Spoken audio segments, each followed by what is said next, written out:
மண்ணின் மைந்தர்கள் பேராசிரியர் இலக்குவனார் சிந்துக்கவி ஐயா வாயுமநாதன் அவர்கள் புகழ்வணக்க நிலைவேந்தல் கூட்டத்தை வெகு சிறப்பாக நடத்தி கொண்டிருக்கின்ற நாம் தமிழர் கட்சியின் வேதாரண்யம் சட்டமன்ற தொகுதி உறவுகளுக்கும் இங்கே குழுமி இருக்கின்ற விவசாயிகளுக்கும் வர்த்தக நண்பர்களுக்கும் இங்கே எதிரே குழுமி இருக்கின்ற தாய் தமிழ் உறவுகளுக்கும் வணக்கம். புகழ் வணக்க பொதுக்கூட்டம். இந்த மண்ணில் நாம் தமிழர் கட்சி மட்டும்தான் இந்த புகழ் வணக்கத்தை எடுத்துக்கிட்டு இருக்கு. ஐயா இலக்குவனார்ட்ட படிச்சவங்கன்னு பாத்தீங்கன்னா கலைஞர் படிச்சிருக்காரு. முன்னாள் முதல்வர் கலைஞர், இன்றைய முதல்வரின் தந்தை ஸ்டாலின் அவர்களின் தந்தை ஐயா இலக்குவனார்ட்ட படிச்சிருக்காங்க. அவங்க மட்டும் இல்ல, கம்யூனிஸ்ட் கட்சியின் இன்று வரை வாழ்ந்து கொண்டிருக்கின்ற ஐயா நல்லகண்ண அவர்கள் அவங்களுக்கு தான் படிச்சிருக்காங்க.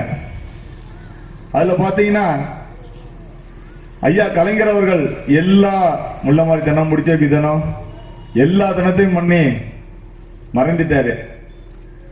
நேர்மையா அப்பல் கற்று இன்று வரை ஐயா நல்லகண்ண அவர்கள் வாழ்ந்து கொண்டிருக்கின்றார்.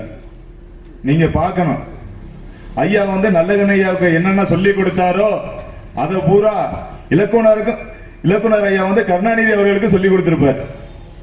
நேர்மையா அரசியல் பண்ண சொல்லி கொடுத்திருப்பாரு, ஊழலற்று அரசியல் பண்ண சொல்லி கொடுத்திருப்பாரு, துரோகம் செய்யாம இருக்கிறதுக்கு ஈழத்தமிழருக்கு துரோகம் இழைக்காதீங்க அப்படின்னு சொல்லி கொடுத்திருப்பாரு.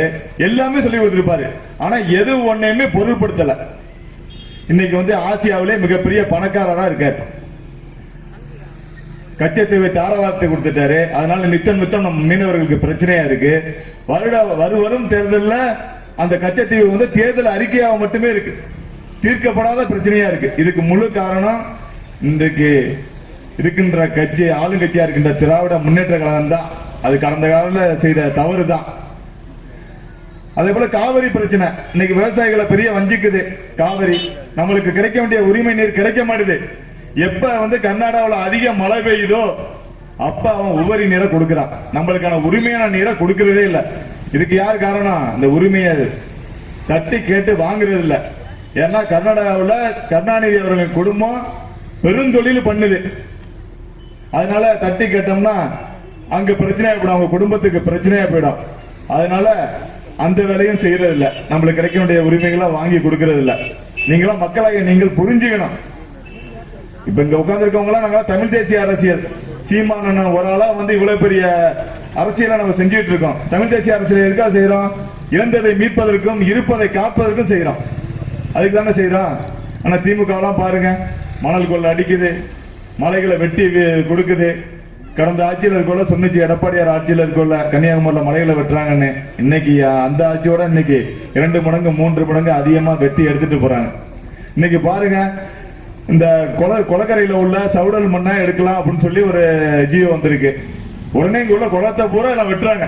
1 அடிக்கு வெட்டணும், எல்லாம் 10 அடிக்கு வெட்டுறாங்க. சாலையில கடக்க முடியல, எங்க பார்த்தாலும் மண்ணு கொட்டி கொட்டி கிடக்கு. பைக்கில் போனோம்னா அந்த மண்ணெல்லாம் கண்ணுல அடிக்குது, கண்ணு எரியுது. திமுக கட்சிக்காரங்களுக்கு பெரிய கொண்டாட்டம். திமுகனாலே மண்ணு திண்டாம இருக்க மாட்டாங்க. அதனால அவங்க இஷ்டத்துக்கு திருடி கொண்டு இருக்காங்க. அதனால நீங்க பார்க்கணும், தமிழ் தேசிய அரசியல் தான் இந்த நாட்டை காக்கும். நம்மளுக்கு காவிரிக்குல உரிய நீரை வாங்கி கொடுக்க முடியல. ஆனா நம்ம அது தேர்ந்தெடுத்தோம். இந்த 2024 நாடாளுமன்ற தேர்தலில் செல்வராஜ்னு ஒரு ஐயாவை தேர்ந்தெடுத்தான். அவர் நாடாளுமன்றத்தில் போய் என்ன பேசுறாரு? எம்ஜிஆர் பாட்டு பாடிட்டு இருக்காரு. இதுக்கு நம்ம ஓட்டு போட்டு தேர்ந்தெடுத்தோம் சொல்லுங்க. இதுக்கு நம்ம ஓட்டு போட்டு தேர்ந்தெடுத்தோம். எம்ஜிஆர் பாட்டு பாடிட்டு இருக்காரு. இந்த மண்ணுக்கு மக்களுக்கு நம்மள உண்மையா நிக்கிறோம், உழைக்கிறோம். 2016 இருந்து நம்ம இந்த தேர்தல் காலத்துல இருக்கோம். 2016 தேர்தலில் அண்ணா ராஜேந்திரன் 1500 ஓட்டு வாங்கினாங்க. 2021 தேர்தலில் 10,000 ஓட்டு வாங்கியிருக்கோம். இந்த தேர்தலில் 24,000 ஓட்டு போட்டிருக்கீங்க. எப்ப நாம் தமிழர் கட்சியை வெளில வைப்பீங்க? இந்த ஒரு கோரிக்கைக்கு நம்ம கோரிக்கை வச்சு நம்ம போராடிட்டு இருக்கதா? நாம் தமிழர் ஆட்சி எல்லாத்தையும் நம்மளோட அதிகாரம் மிக வலிமையானது, அதை அடைந்து விட்டா எல்லாம் எளிதானது அப்படின்னு சொல்றாங்க. அதனால நீங்க வெளில வைக்கணுமா இல்லையா? வெளில வச்சீங்கன்னா இதை போல நம்ம எல்லாம் போய் கெஞ்சி கிளம்பிட்டு இருக்க வேண்டிய இல்ல. இப்ப பாருங்க, நாடாளுமன்றத்தில் போய் ஒரு உறுப்பினர் தேர்ந்தெடுத்து அனுப்புனா அவர் போய் காவிரி பிரச்சனையை பேசாம எம்ஜிஆர் பாட்டு பாடிட்டு இருக்காரு. இதே போல நம்ம கார்த்திகா வென்று போயிருந்தா என்ன ஆயிருக்கும்? நாடாளுமன்றம் என்ன ஆயிருக்கும் பாத்துங்க, அலறி இருக்கும். தமிழ்நாட்டுக்கு உரியதெல்லாம் கிடைச்சிருக்கும். அதனால நீங்க வந்து இந்த அரசியலுக்கு எல்லாம் வரணும். அரசியல் ஒரு சாக்கடை இங்க நிக்கிற பொதுமக்கள் எல்லாம் விலகி போடாதீங்க. அரசியல் வந்து இந்த மண்ணுக்கும் மக்களுக்கும் தேவையானது. இந்த உலகத்தை இயக்கிறதே ரெண்டே இயல் தான், ஒன்னு அறிவியல், இன்னொன்னு அரசியல். அந்த அந்த அறிவியலை இயக்கிறது இந்த அரசியல் தான். அப்ப அந்த அரசியல் நல்ல அரசியலா இருக்கணுமா இல்லையா? முள்ள மாதிரி முடிச்சதுக்கு கொலகாரம் பொறுக்கி பையா அவன்கிட்ட எல்லாம் அந்த அரசியல் இருந்துச்சுன்னா இப்படிதான் இருக்கும். அதனால அந்த படித்த பிள்ளைகள் உங்களை நாடி நாடி தினந்தோறும் வரோம். அதனால நீங்க அன்பு கொண்டு நேசிங்க, உங்க பிள்ளைகளை நம்ம கட்சியில சேருங்க, நாம் தமிழர் கட்சியை வலிமைப்படுத்துங்க. எல்லாத்தையும் நாம் தமிழர் கட்சி செஞ்சு முடிக்கும். நன்றி, வணக்கம். அண்ணன்